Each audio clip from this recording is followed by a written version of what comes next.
Guys, इससे पहले की वीडियोस में हमने स्वरों के बारे में सीखा था और साथ ही साथ सीखा था हमने कि मात्राएं कौन कौन से स्थान पर लगाई जाती हैं। आज की इस वीडियो में हम सीखेंगे दो व्यंजनों के बीच स्वर का स्थान क्या रहेगा।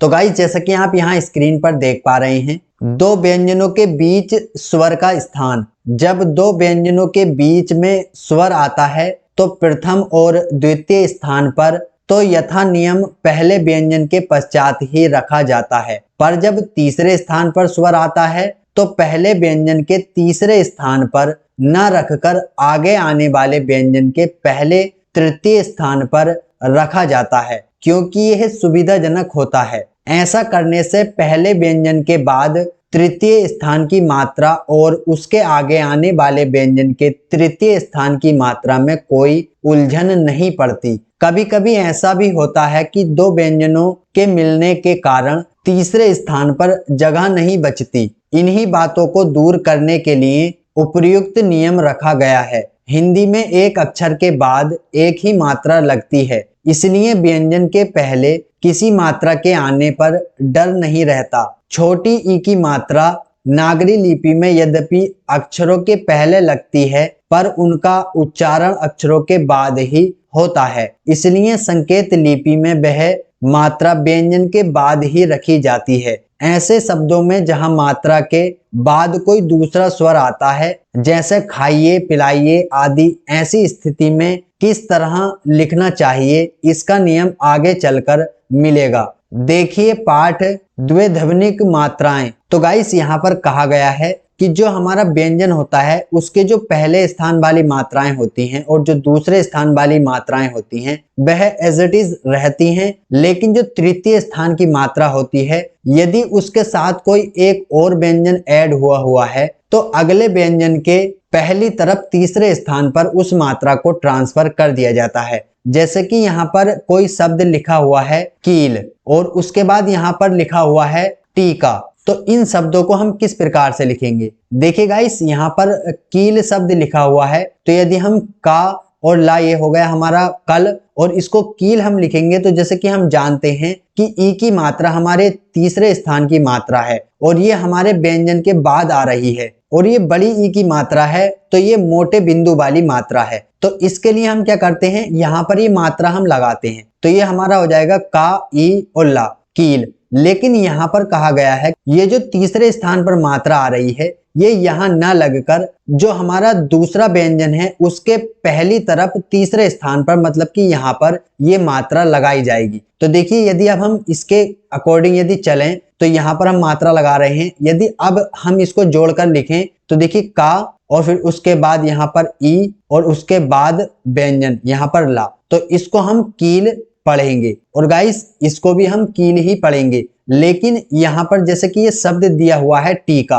तो टीका लिखने के लिए हम टा और का इस प्रकार से लिखेंगे। यदि हम टा पे ई की मात्रा लगाएंगे तो ई की मात्रा हमारी मोटे बिंदु वाली मात्रा है और तीसरे स्थान वाली मात्रा है, तो टा जो हमारा व्यंजन है उसके बाद ये ई की मात्रा लगाई जा रही है। तो गाइस, यदि हम इसको यहाँ पर लगाएंगे तो ये क्या होगा, हमको कंफ्यूज कर देगा कि शायद ये का के ऊपर मात्रा लगी हुई है। इन्हीं बातों को ध्यान में रखते हुए तीसरे स्थान वाली मात्रा का ट्रांसफर अगले व्यंजन के पहली तरफ तीसरे स्थान पर कर दिया जाता है। तो यहाँ पर देखिए, ये जो हम टीका लिख रहे थे तो ये जो ई की मात्रा हम यहाँ पर लिख रहे थे, यहाँ पर ना लिखकर यहाँ पर हमको का के तीसरे स्थान पर पहली तरफ तीसरे स्थान पर हमको लिखना है। तो यदि आप हम इसको पढ़ेंगे तो ये टा और फिर उसके बाद व्यंजन से पहले मात्रा है तो बड़े ई की मात्रा, फिर उसके बाद यहाँ पर हमारा का, तो यहाँ पर ये हो जाएगा टी का।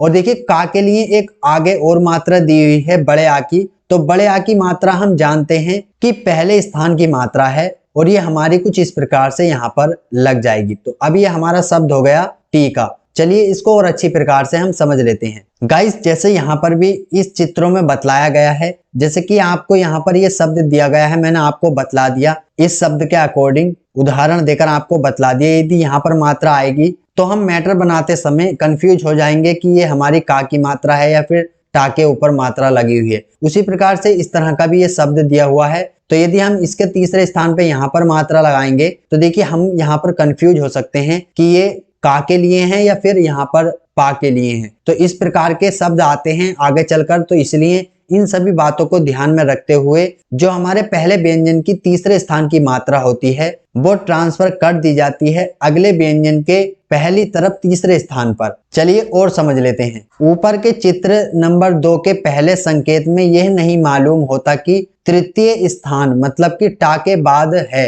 या का के पहले, जैसा कि मैंने अभी आपको बतलाया था, तथा दूसरे में का के बाद है या पा के पहले, मैंने आपको ये भी बतला दिया। इसलिए इस प्रकार मात्रा लगाने से पढ़ने में बड़ी उलझन होती है, अतः तृतीय स्थान की मात्रा नंबर 1 की जगह ही लगाना ठीक और सुविधाजनक है। बहुधा ऐसे भी शब्द प्रयोग में आ जाते हैं जिनकी रेखाओं के मिलने पर तृतीय स्थान का भ्रम नहीं रह जाता, तृतीय स्थान बिल्कुल साफ मालूम होता है, अतः ऐसे शब्दों की मात्रा पहले नियम के अनुसार ही लगानी चाहिए। चलिए इसको और अच्छी प्रकार से समझ लेते हैं। जैसे कि गाइस यहाँ पर ये शब्द दिया हुआ है मूल, तो हम इसको किस प्रकार से लिखेंगे गाइस? जैसे कि हम जानते हैं कि माँ हमारा इस प्रकार से बनता है और ला इस प्रकार से। अभी यहाँ पर ऊ की मात्रा दी हुई है और ये बड़े ऊ की मात्रा है, तो ये मोटे डैश वाली तीसरे स्थान की मात्रा है। तो गाइस हम इसको यहाँ पर ना लगाकर, पहले व्यंजन के यहाँ ना लगाकर हम इसको यहाँ पर लगाएंगे,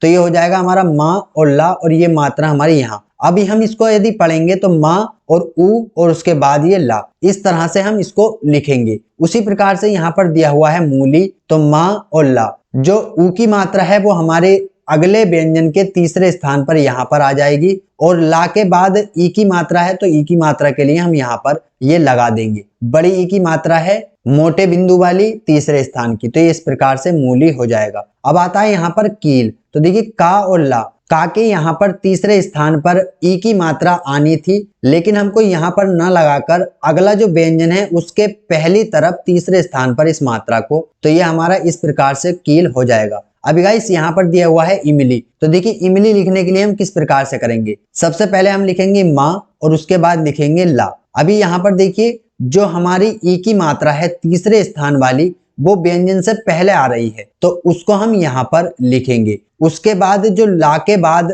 ई की मात्रा है उसको हम यहाँ पर लिखेंगे, तो ई हमारा ये हो जाएगा। सबसे पहले ई, फिर उसके बाद माँ और उसके बाद ला और उसके बाद यहाँ पर बड़े ई की मात्रा, तो ये इमली हमारा इस प्रकार से हो जाएगा। अभी गाइस यहाँ पर शब्द दिया हुआ है मिली, तो देखिए मिली किस प्रकार से लिखेंगे? माँ और ला, तो माँ के तीसरे स्थान की मात्रा हम यहाँ पर ट्रांसफर कर देंगे और ला की जो मात्रा है वो सेम वहीं पर रहेगी। और यदि गाइस शब्द होता, यदि उनमें द्वितीय और प्रथम स्थान वाली मात्राएं आती तो उनमें आपको कोई भी ट्रांसफर नहीं करना है, उनको वहीं पर लिखना है जहां पर वह आती है। चलिए और समझ लेते हैं। जिस प्रकार मात्राओं अथवा स्वरों के 3 स्थान प्रथम, द्वितीय और तृतीय नियम है और उनका स्थान अनुसार भिन्न भिन्न उच्चारण होता है, इसी प्रकार रेखाओं को शब्द ध्वनि के अनुसार लिखे जाने के क्रम 3 स्थान प्रथम लाइन के ऊपर, द्वितीय लाइन पर तथा तृतीय लाइन काटकर लिखने का भी नियम है। यह नियम